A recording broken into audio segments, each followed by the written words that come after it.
Hey everybody, it's Damone Seraphin here with another episode of the Black Broadway Men's Spotlight Series, where we bring you the best and the brightest of Black Broadway. And today we have no exception.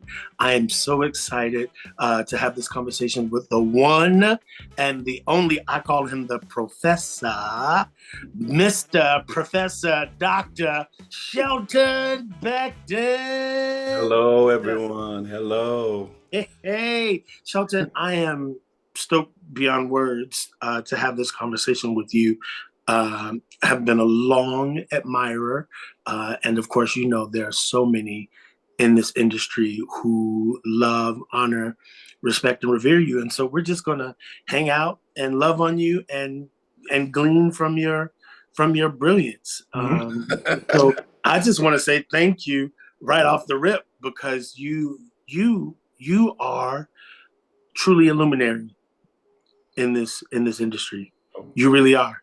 And man, where there are not a lot of Black composers, conductors, musical directors, like you are in that pantheon. It's a small group, but you're in there and you are holding it down. And I was privileged to sit directly under your baton, your brilliance, your arranging, composing, all of that when we worked together in Personality, the Lloyd Price musical, which is when I got to be right up close and personal with you to glean your brilliance. So thank you. Oh, you're most welcome. It was my pleasure.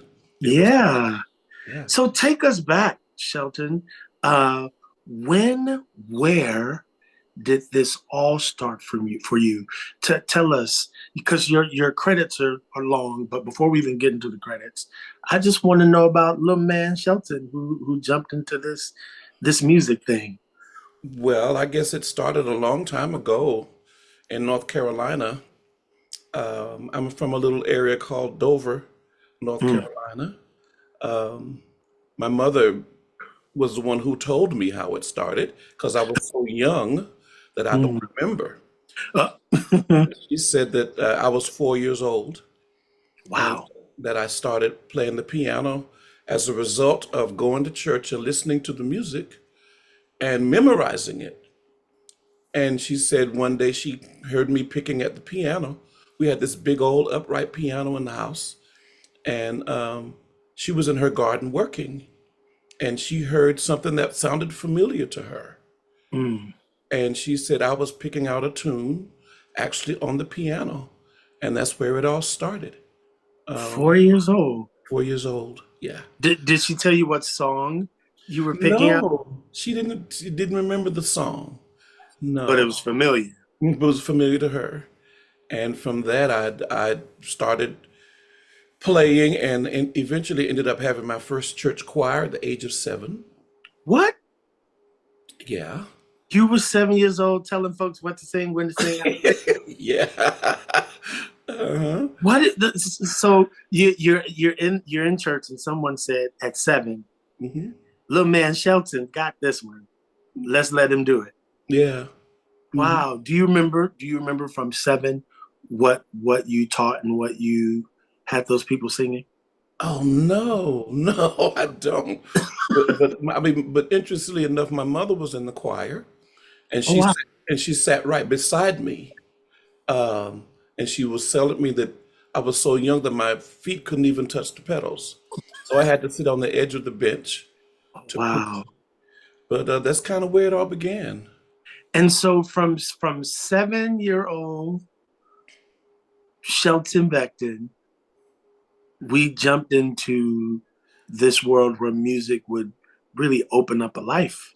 Absolutely. When take us back to that first moment when you knew, oh, this is what I want to do. Like, this is it. What was that thing that made you say, I'm home? I think it was because, not, and including my mother, I had aunts who saw the potential in me. And I also had a cousin who was a musician. Okay. And I think through their encouragement and their support Mm-hmm. and being exposed to music other than what I was actually playing. Hmm. It made me really just want to do that. And the Hmm. older I got, the more I realized that that was my calling. Wow. Oh, that's I love the way you said that. Your calling. That was my calling. Yeah. Hmm. So it's Because, not just go no, go ahead. Go because ahead. every other thing I tried to do, none of them was as successful as music. Mm, okay. And being from a how will I not culturally deprived, but not a lot of culture around me at the time. Hmm. But what little bit I had, I was exposed to. I Hmm. always Hmm. liked the English arts and stuff like that. So when I went to college, I said, well, just in case this music thing doesn't work out, I'll Hmm. I'll take some English courses and so I could teach if I had to. Ah, So wow. I did that, but the more I got involved in the music, I dropped that too and just did a minor in voice. My major was piano and my Hmm. minor was voice. So Because you got a voice, Shelton. I was You got a voice. We gonna talk about that too. You okay. got a voice. Okay. Yeah, that's So kind of where it all began. And I had great teachers. tell me about some of your teachers. Um, I had about three teachers when I was at home in North Carolina. The Hmm. last one, whose name was Mr. Epps, Okay. Clifton Epps. Oh wow. He was the band teacher at the high school in the next county over. Hmm. But he saw my potential and he exposed me to all kinds of classical music and even entered me in different contests and things like that. He prepared me also to go to college because he went to Howard University. Ain't you? Yeah, right. And so he prepared me the summer before I was graduating from high school, had me to know what was going on at the school. And by that time, I had already um, decided that I wanted to go to college, but no one in my family had ever done that. Oh wow. Uh, but the things he taught me were enough to get me past the first semester. I could skip the first semester of college Wow. because he taught me so well. And then the teachers I had in college, uh, mostly my piano instructor, whose name was Thomas Flagg, who's still living. He's in his Oh wow. 90s. He's in Oh his wow. 90s now. Now where did you go to college, Shelton? I went to college at Howard University. Come on now. I just want to say it out loud. You went, you went to the Mecca. Yes, the Mecca Yeah, of and Black education. Yes. that's right. That's right. That's why I hollered. I hollered, ain't you? Because the Uh-huh. response is, you Yeah, know. right. Who were who were because I know you went to school with some greats Hmm. over there. Who were some of your classmates at HU?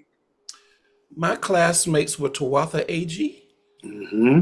uh, Angela Winbush, Yep. Richard Smallwood was getting his master's degree while I was, Mm. those kind of people. I mean, this is the brilliance that buoyed you, Yeah, Shelton. absolutely. I hear the influences of those people you were surrounded by, Hmm. Hmm. especially Professor Smallwood. Yes, indeed. Yes, indeed.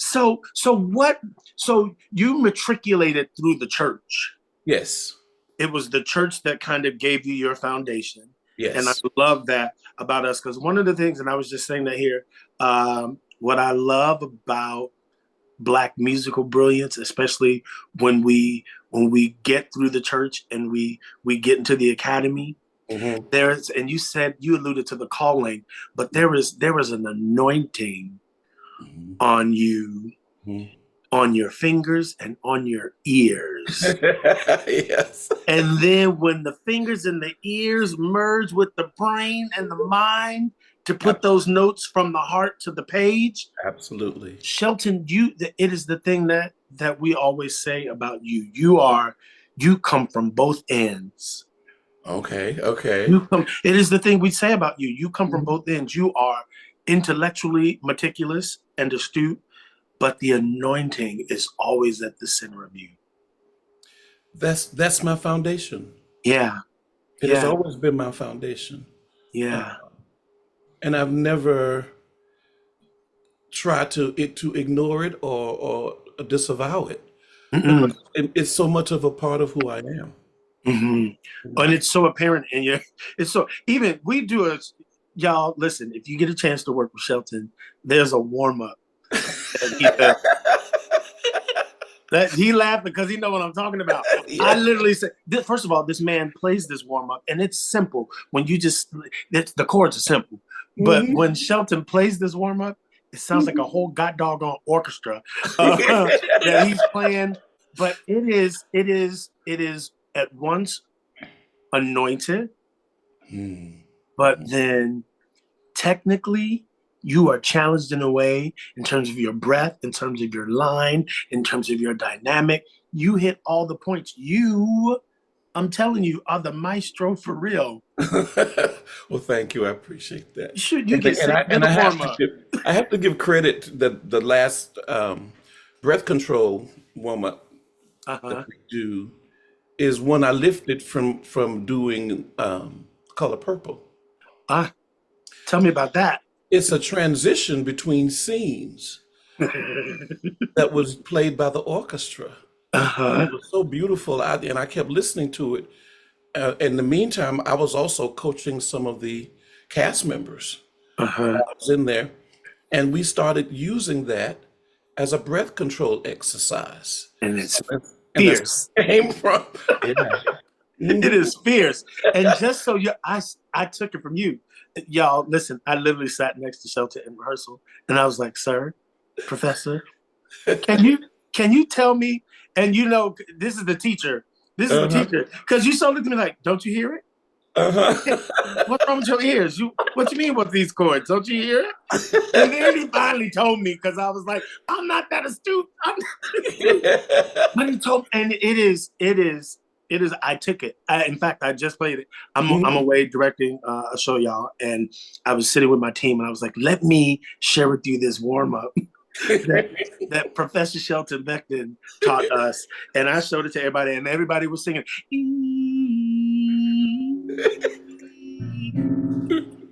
There you go.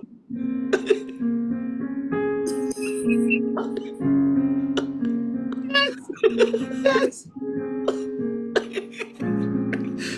That's it. You listen. Do it. He'll play. He's like, Oh yeah. yes, do it.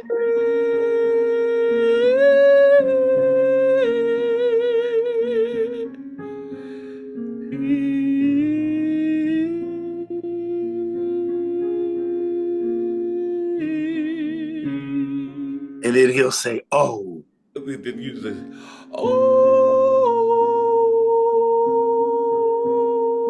oh, we go through all the vowels. All the vowels. Yeah. Let me tell you, you get saved and you get your breath in order. Uh, you get saved and you get your breath in order. You hear me? What I'm saying? It is so. It is brilliant. We're gonna talk about the color purple in Okay. a moment Mhm. because there was a moment of transition, Shelton. You were working through the church. You were doing the whole church thing, uh, and then you jumped into Broadway. Mhm. Or did I skip a step? We skipped a step. Well, not really. Um, from the church, and while I was in college, I was all still playing at church. Mm-hmm. Um, but I kind of fell into theater by accident. Mm-hmm. Tell us about that. I had worked every summer in Washington D.C. while I was in school, Mm-hmm. and this was the one summer I decided I wanted to not work. Um, but one of the professors called me and said, "Listen, there's this show coming to town, and they need someone who can play gospel and who can read. Hold on, Who say that because I alluded to it earlier. They need someone who can do what? can play gospel and And can read." because here's the problem, or it's not even a problem. It's just many of us in the church, those ears are anointed, Hmm.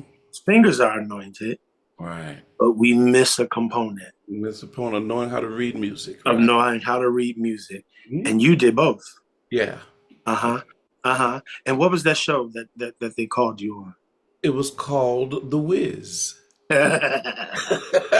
It was Ah. playing at the Kennedy Center, Mm-hmm. and they needed someone who could play second keyboard. Mm. And I said, but doctor, I really, I was not going to work this summer. I said, so how long is the production? He said, it's for 7 weeks. I said, that's my whole summer. He said, he said, but you just never know where this Mm-hmm. could lead. So just go down and audition anyway. Mm-hmm. I went down, auditioned, and the next day they offered me a contract. Look at that. And so tell me, how long did you stay with that company? I stayed with that company about 10 months because, Uh-huh. because after they left Washington, they went to Boston. They went to Boston. And, Uh-huh. and the first piano player decided he wanted to take some time off to make a record. And they called me you know, from Boston and said, Mm-hmm. listen, can you come and fill in for him while he's away? And then you can go back because I had two jobs waiting for me in Washington, D.C. Oh wow. for the fall. Yeah. Uh-huh. So I said, listen, okay, I will come and fill in and do that. So I went to Boston. Uh-huh. While I'm there, the guy calls and says he didn't want to come back. So the contractor looked at me. He said, listen, we really like you on this show. If you want the job is yours. I had to really, really do some serious thinking because I Mm-hmm. was very secure in Washington. Mm-hmm. Mm-hmm. And I'm about to branch out into something that was totally unknown to me. Mm-hmm. Nothing about playing for theater and all Mm-hmm. those, because my training was strictly classical. Yes. So I thought about it and I said, okay, this could be what you're supposed to do. So I Mm-hmm. said, well, let's try it. So I left my job in DC and Mm. I was on the road and I was with that company for 10 months. Wow. And from that Wow. and yeah, from that company I got a call to come Uh-huh. to New York and Uh-huh. audition for another show. And what show was that? That was Ain't Misbehaving. Come on now. Now, Uh-huh. Ain't Misbehaving uh, was one of the toughest auditions I've ever had to play Mm-hmm. because they only wanted to hear one piece of music, which was Handful of Keys. Listen, y'all. If I don't want to take for granted that everybody knows Ain't Misbehaving, but that is the Fats Waller musical review, Mhm. and that handful of keys ain't no joke. It's the hardest piece in the whole show. Do you have those keys in your hand still, Some Professor? of them, Can- Let's see. but that's Handful of Keys is uh, what is it?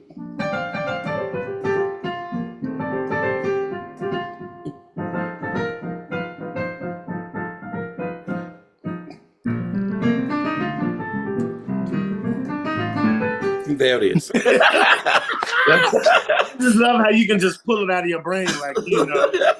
Wow. So that company, in that company, was That that was a national tour.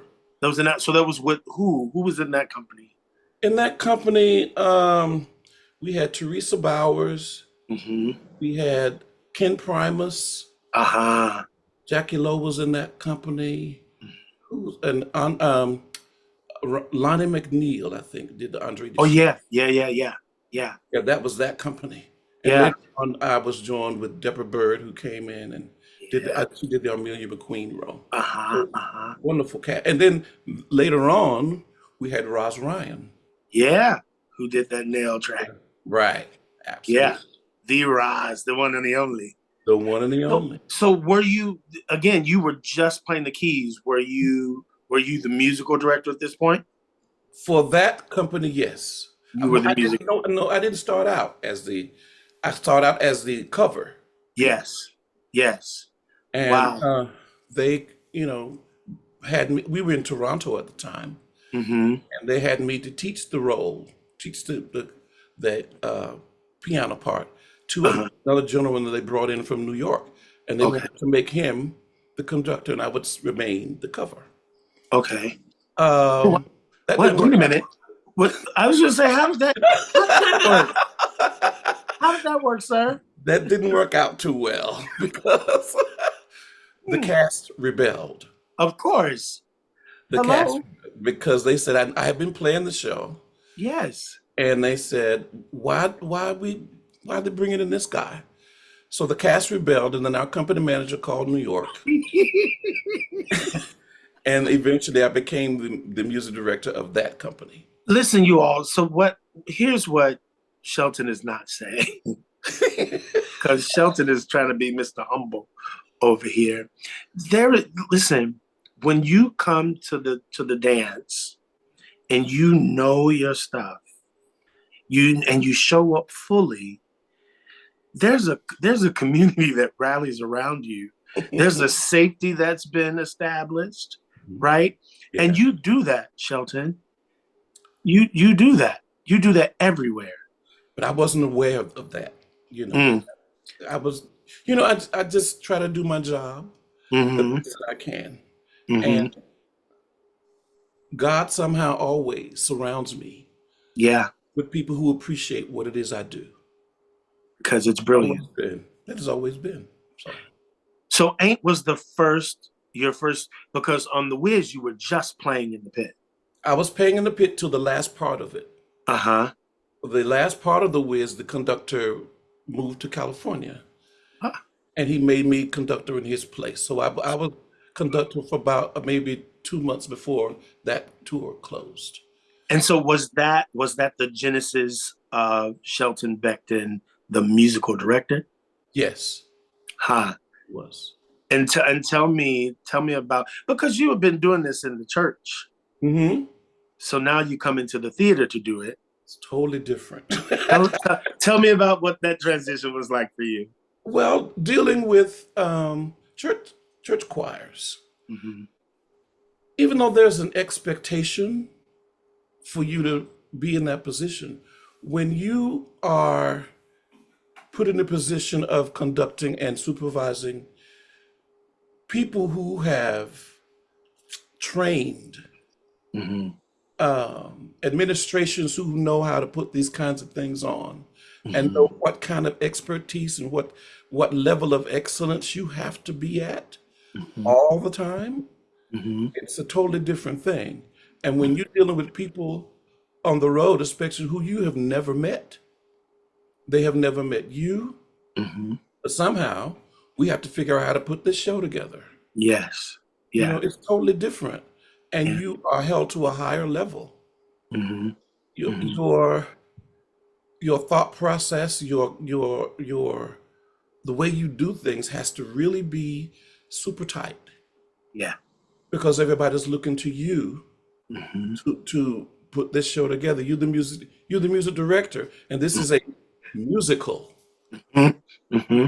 It's not a play. Yes. It's a musical, and when you're dealing with directors, choreographers, composers, Hmm. dancers, singers, Hmm. company managers, Yeah. all those people are expecting you To guide the ship. to guide the show. Right. Yeah.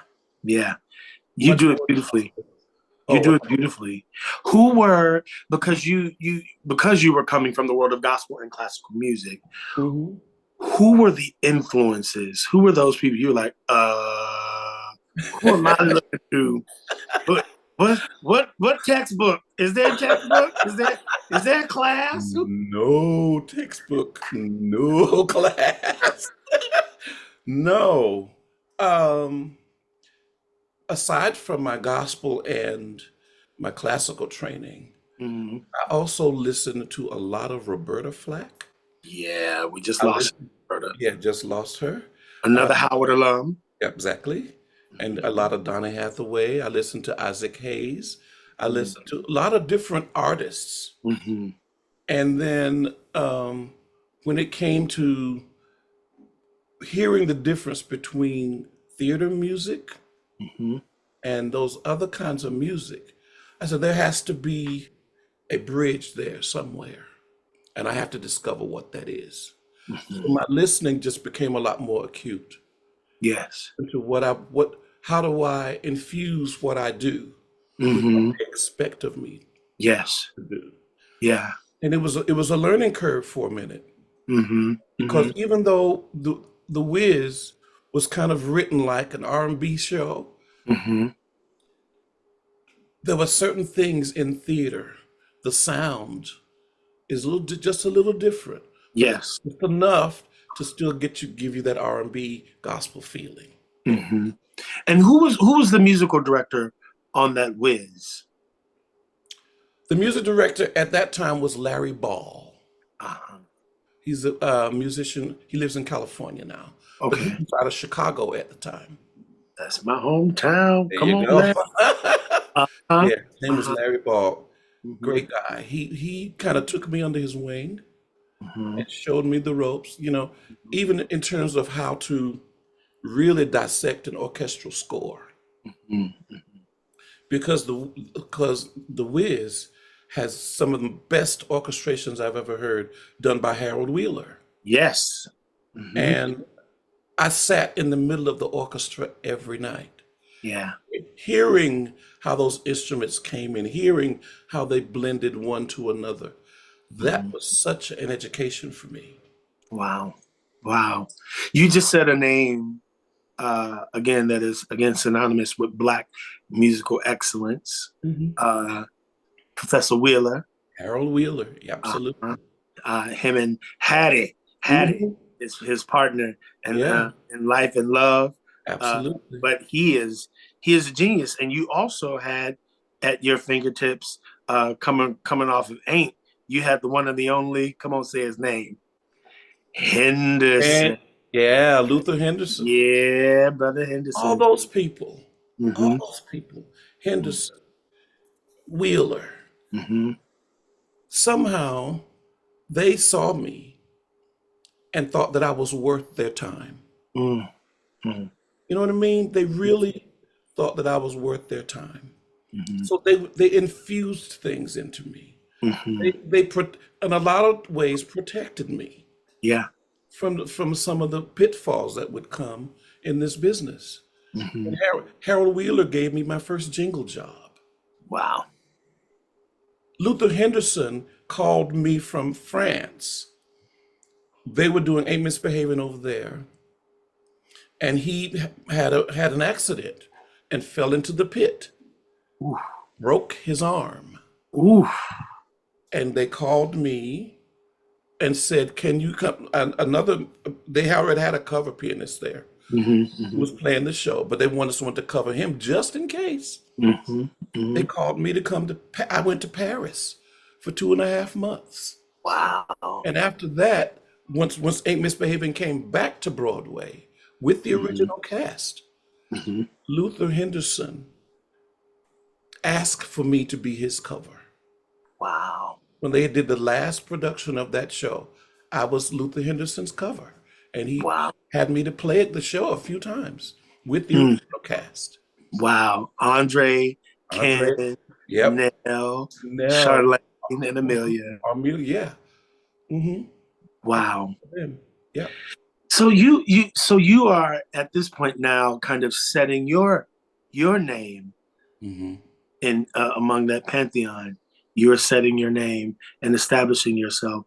You went from the Wiz to Ain't, Mm-hmm. and then you mentioned this other thing that you were doing in the middle because, yeah, you're a brilliant gospel player and composer, and you did that. But there's that word that we didn't really sit on yet, but I'm about to get in there. Your compositions, your Mm-hmm. classical playing, Mm-hmm. but you wrote some things too.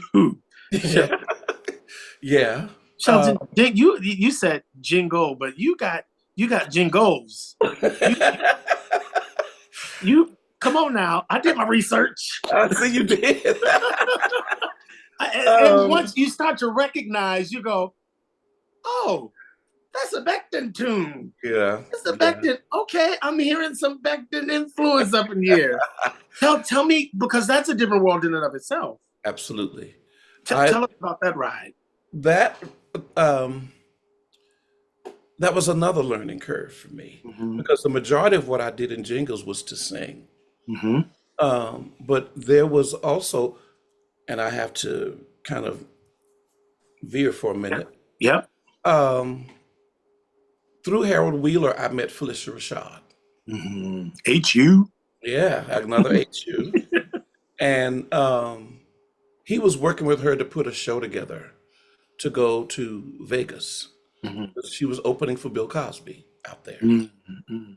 He introduced me to her and asked me to become her music director.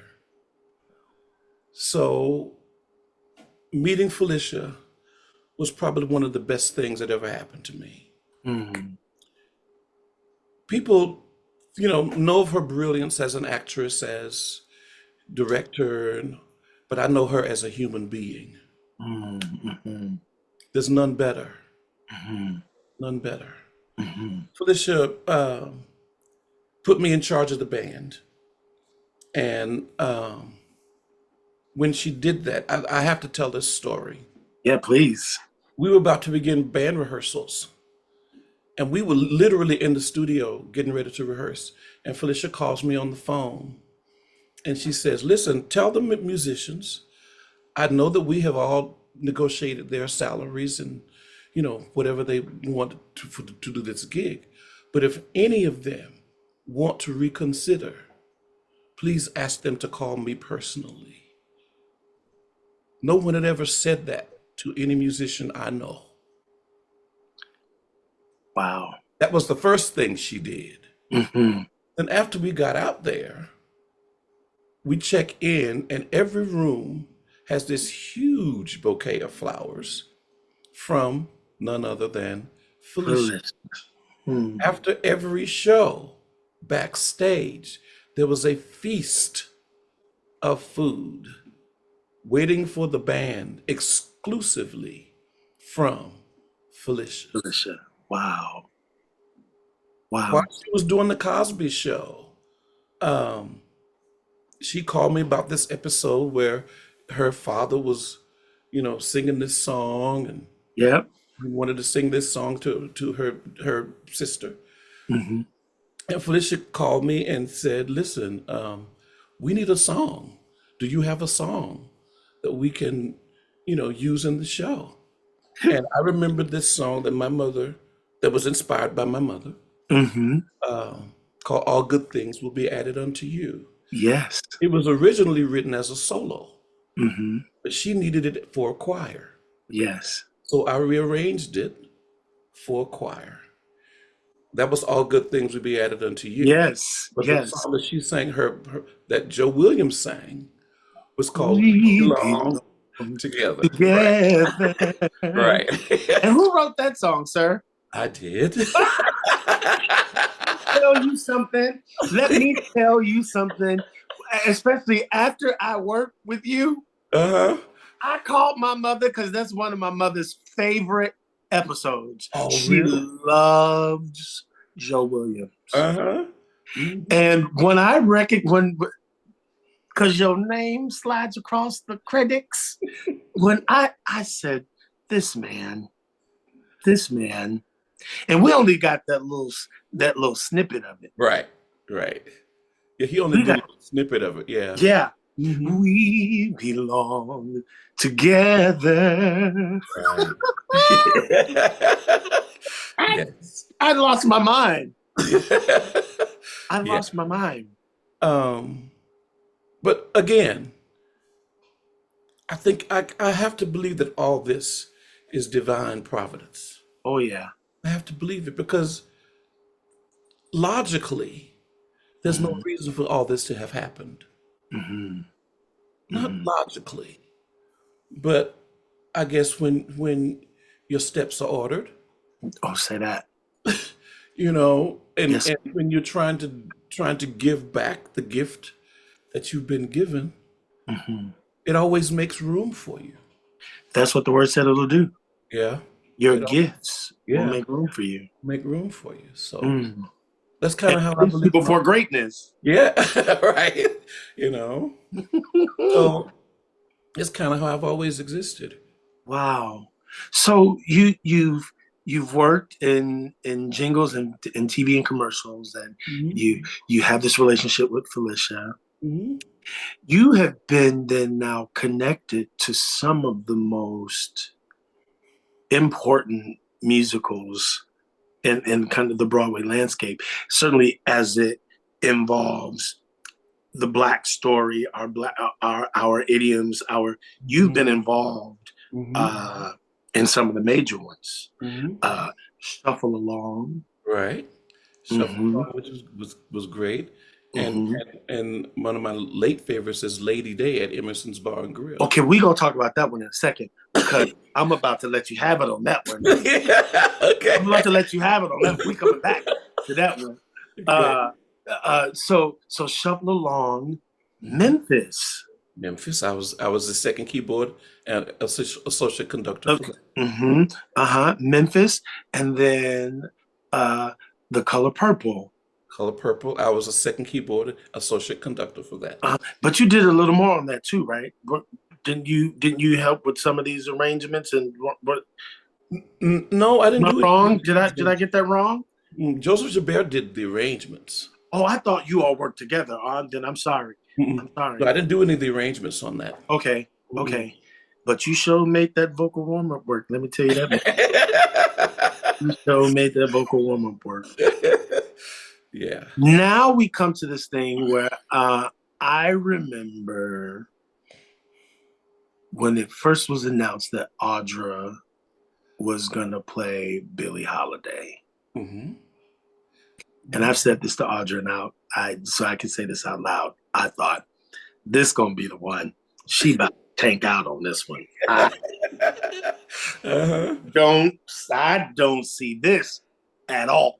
No one did. No, I thought the Black Broadway darling is about to get her first butt. She's about to get a butt handed to her. Uh-huh. Uh, what I did not know who was who was at the helm of that thing musically. Hmm.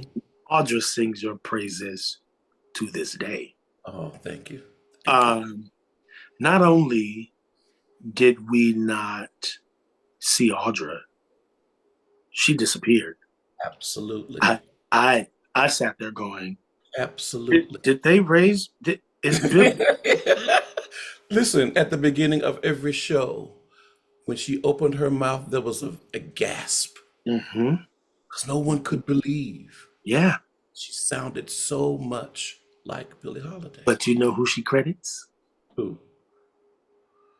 Me? Yes, you. Why does she credit me for She's, that? listen, she said that collaboration between the two of you was, Oh, it was wonderful.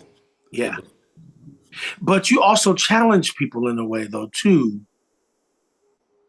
Shelton.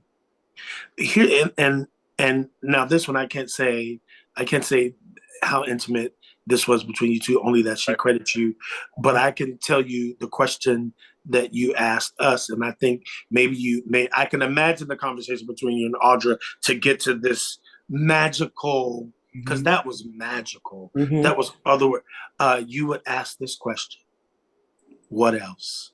Yes. Yeah. That's my And, mantra. and that question challenges you in a way that Mhm. you so I would imagine that you pose that question that forces a singer, that forces an actor to go deeper. But you know what she would do? Mm-hmm. Every day of rehearsal, she will have done some homework the night Yeah. before Mm-hmm. on Billie Holiday, and she Mm-hmm. would bring that in Mm-hmm. rehearsal, and we would discuss that, Yeah. take all that apart, and see how that would fit Mm-hmm. into what we were trying to do with this show. So Mm-hmm. every show, every rehearsal became more intense. Yeah. Every one, to the Yeah. point where, oh, I have to tell you this story. Come on, tell it. We were we were in the middle of the show. Where were we then? Oh, we were in New York. We were in New York. Mm-hmm. And all of a sudden, they had this different levels of seating. Some were seated on the floor at tables, Mm-hmm. and the Mm-hmm. others were on little bleachers behind. But anyway, Well, a lady was sitting at one of the tables down front, and she suddenly took ill to the point where it was really detracting from the show Hmm. without breaking character. Billie Holiday said to me, let's give them some space so they can take care of this lady without breaking character. And I Wow. ushered her off the stage. Hmm. She came back still in character. Wow. I had never seen anyone do that before. Literally, Mm. she infused that situation Yeah. into what we were doing at the moment. Because in addition to being music director for that show, I was also like her caretaker, doing some Yeah. little acting, as they You say. you were the one and only lady. It I was my said, first you time better come acting. on. It was I my said, first you time better acting, come on. you know. That was your And first time? yes, I'd never done any acting Wow. I didn't know that. I before. didn't know that because you were living in that. I mean, up against Audra, what are you gonna do? You said, lady, lady, Yeah, lady. I said, you better come on, Professor.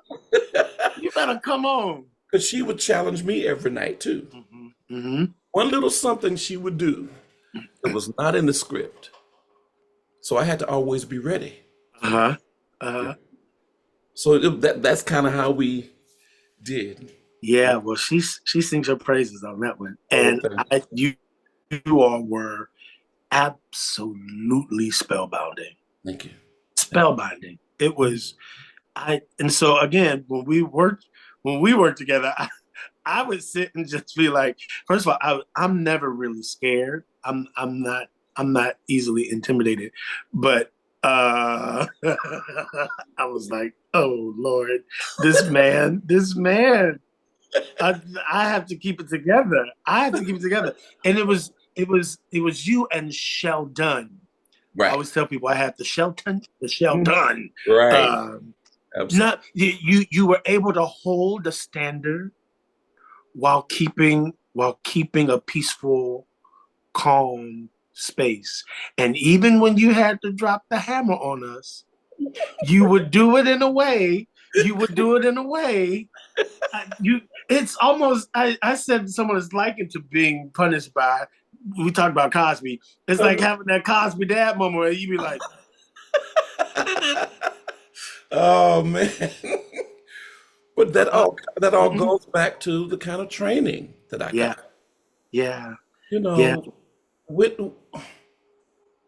I often say I had some of the best teachers in the world yeah. who were unsung heroes. Mm-hmm. I mean, my piano teacher, oh God, this there was nothing this man couldn't play. Mm. I sat in a concert of him playing all of Chopin's ballades in one sitting. I was Wow. sitting beside another professor who said to me, son, mark this day well, because you will never see this again. Mm. He literally said that to me. Mm. That's the kind of caliber, Yeah. you know.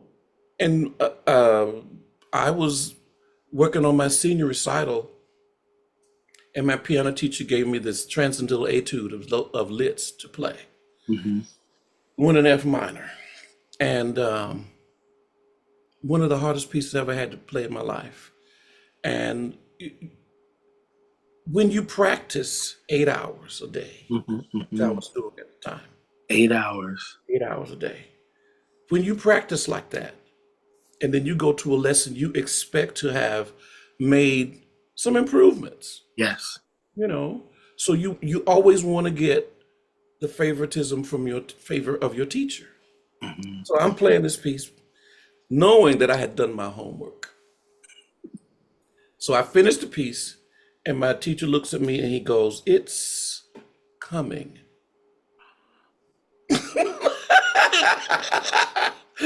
That's all he said. It's coming. Yes. That's the kind of teacher I had. which That's the kind of teacher you are. What did you say to us in one rehearsal? And we clowned you for it because it was so right. What did you say? Yeah, oh man, because it's along the lines of his tone. You said, oh man, I said, I know. I said, you get accolades for effort. yes. Oh, Shelton. We were like accolades for your. We still got work to do. You said you get accolades for your effort. Right. I said, this man just ooh, close, but no cigar. There you Keep go. working. Right. Keep working. What else? You said, what you get? We were, our mouths hit the floor, but you are that. So all the things, Shelton, Professor, that you're teaching, your ministry, that center, you bring all of that into the room, and you do it, and you liberate us, especially as Black folk, Mm-hmm. to live in the center of who we are authentically. That we can bring all it. We're anointed. Mm-hmm. We're gifted. Right. We're right, and that all of that commingle Mm-hmm. establishes who we are. Mm-hmm. You teach that. I'm telling you that for the first few music rehearsals, boy, you were, sir. Sorry, I said, boy. Please forgive me, sir, professor. You were preaching and teaching. Mm.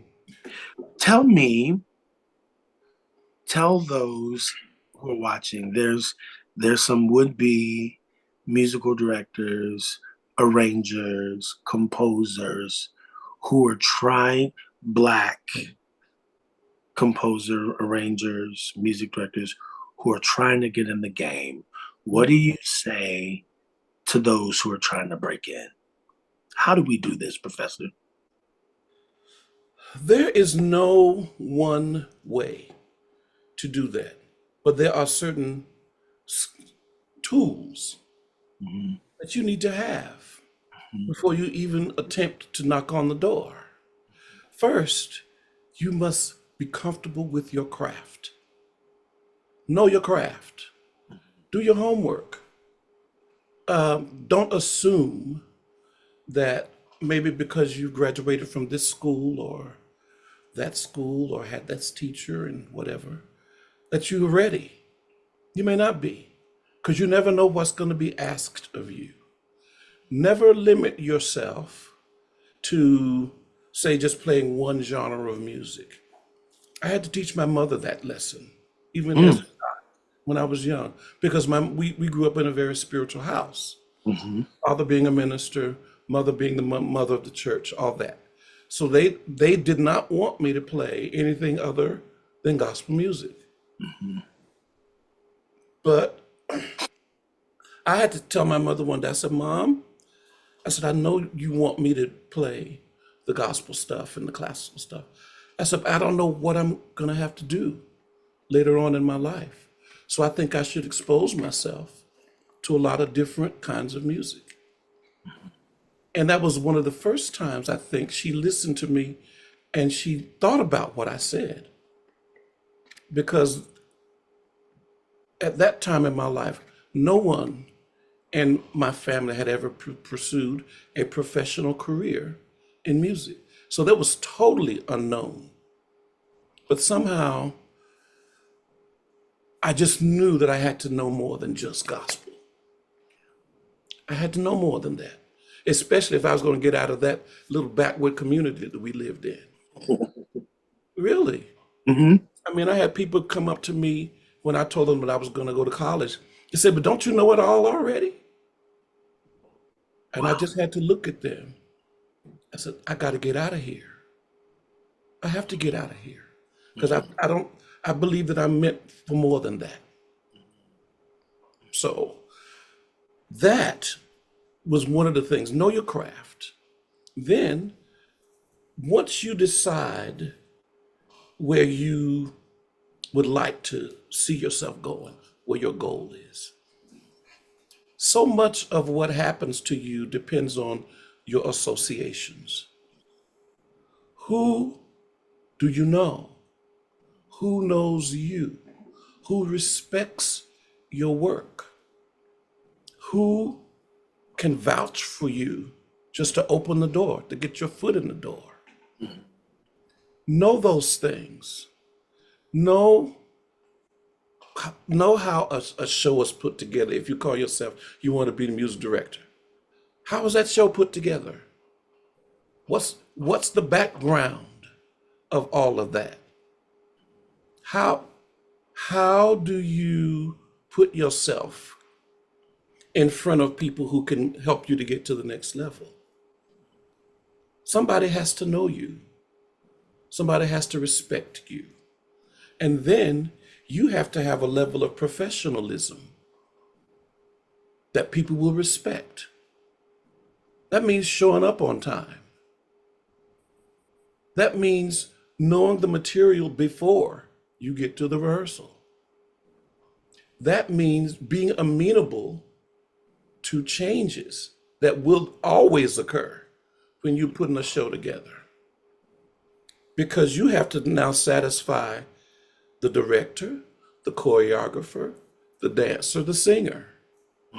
Those are going to be your immediate people that you deal with. Choreographers want certain tempos behind their dance moves. The composer doesn't want you to mess up his score. The director has ideas about what this scene ought to look like and what kind of music needs to accompany that. You, as the MD or as the music supervisor, you have to know how to give that to them quickly. You may not have all night to go home and figure it out. You may have to know how to do that in the next 5 minutes. Wow. I watched a guy do that when we were doing Memphis. We were putting the show together, still in rehearsals, and we were doing tech at that time. Mhm. And something occurred to the director. He wanted another little piece of music right in this one little spot. This guy, who was an MD, was such a whiz at doing electronic music and stuff. He walked around with this little keyboard in his bag and all kinds of little gadgets and things. The director told him what he wanted. It had to be literally 5 minutes. And this guy came up with this piece of music that fit perfectly. Wow. Perfectly. That kind of, what do I call that? Ingenuity. Hmm. Hmm. You have to have that. You have to be spontaneous. You have to know, and you also have to know when to say, I don't think this will work, Hmm. and be able to explain why it Hmm. won't work. Hmm. You know, Hmm. you become a part of the team, the creative team, and your opinions will matter when they respect you. Your opinions will matter, and how they regard you, or how they even listen to what it is you said, becomes so important. Those are some of the main things. When you if you want to get into doing a Broadway music, theater music, do your homework. And then once you know what you do not ever apologize for it. Let me say that again. Do Say that again. not ever apologize for it. The only one who can critique you is someone who has done what you want to do. Hmm. And even with that, they don't have a right to demean your skills. Yeah. Yeah. They don't. God gave you that talent. He's the only one who can take it away from you or give you more. Mm. That's it. Yeah. Everybody else has to fall in line. Hmm.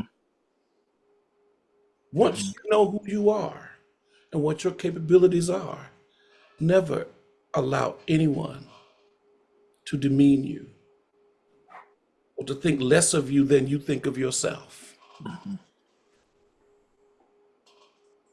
Wow. Wow.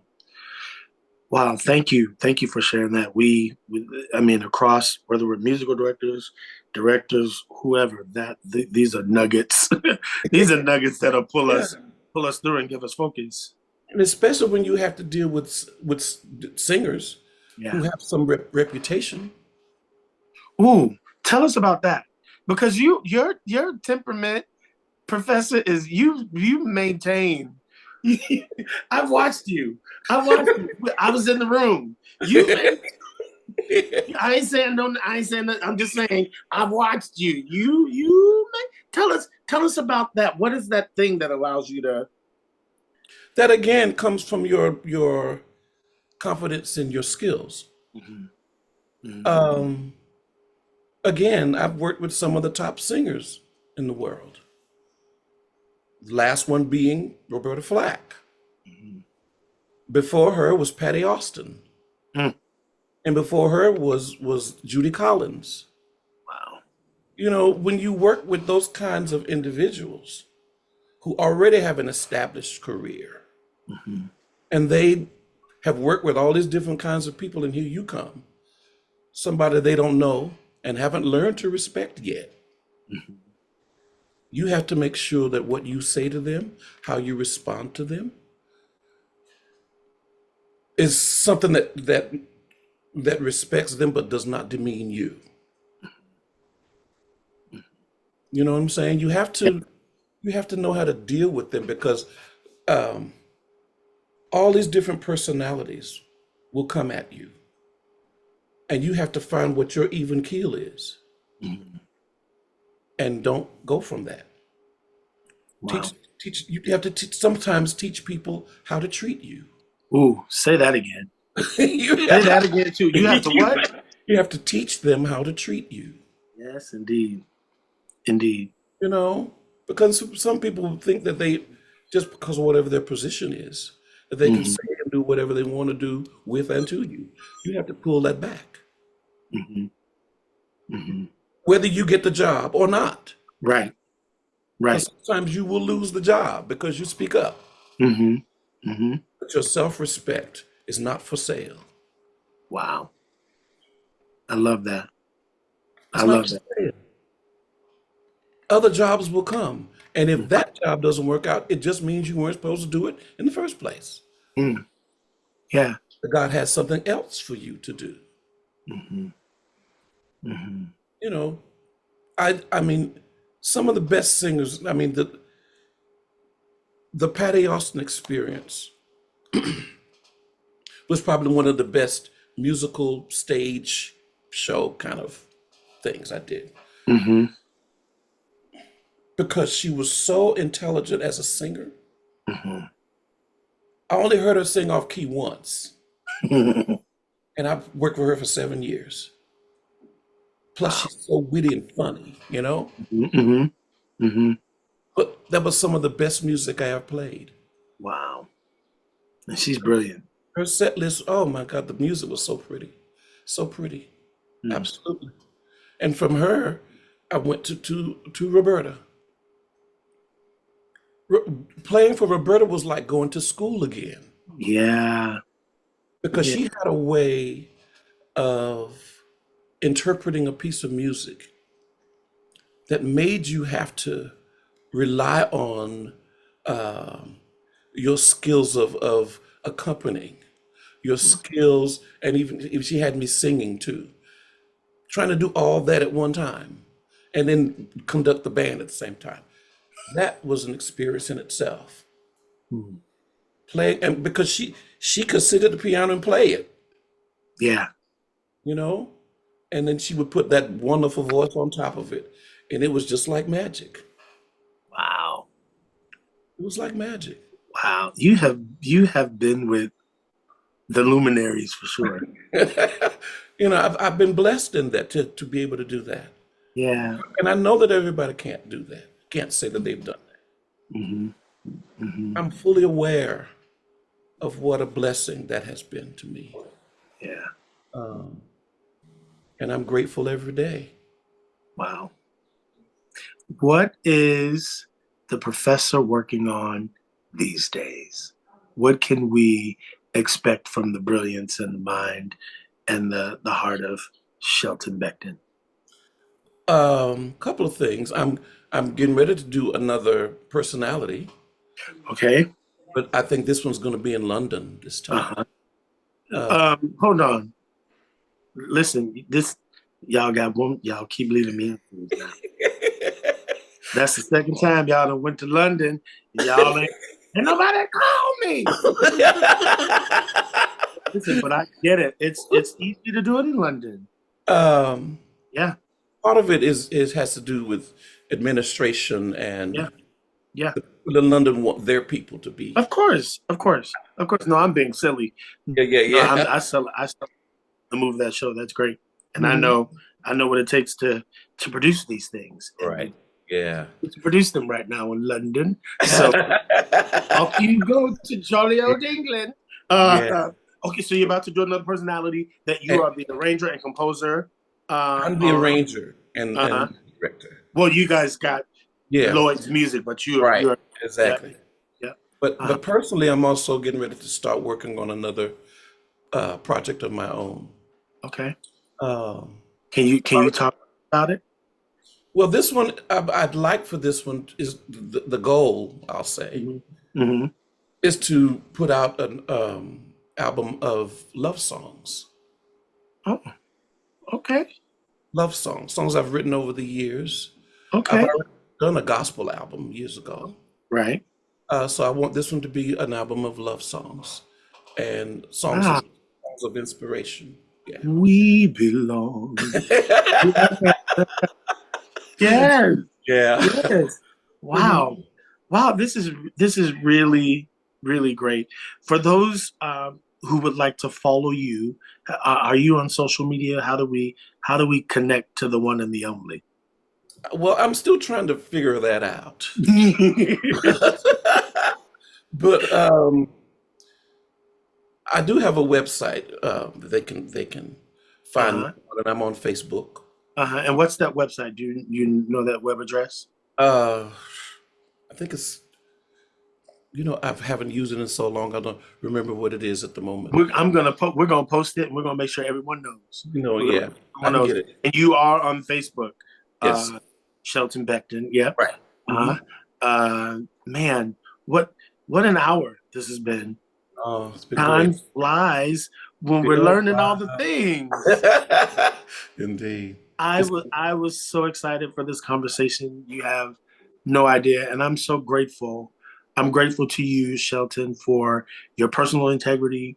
I'm grateful to you for sharing your gifts with us in a way that allows us to flourish. You it do is that. trust me. Whenever I get an opportunity to share the goodness that has occurred in my life, Mhm. I feel that I owe it. Mhm. So it was my pleasure to be able to talk about my career and the things that maybe some little nugget of mine will help somebody else. Oh, absolutely. Absolutely. Well, friends, this has been another incredible hour with the Black Broadway Men Spotlight series, where today we got to share space and time and glean from the one and the only Professor Shelton Beckton.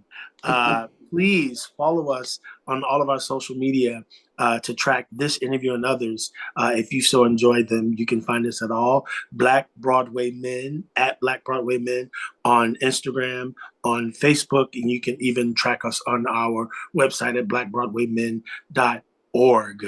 Until next time, stay blessed, stay encouraged,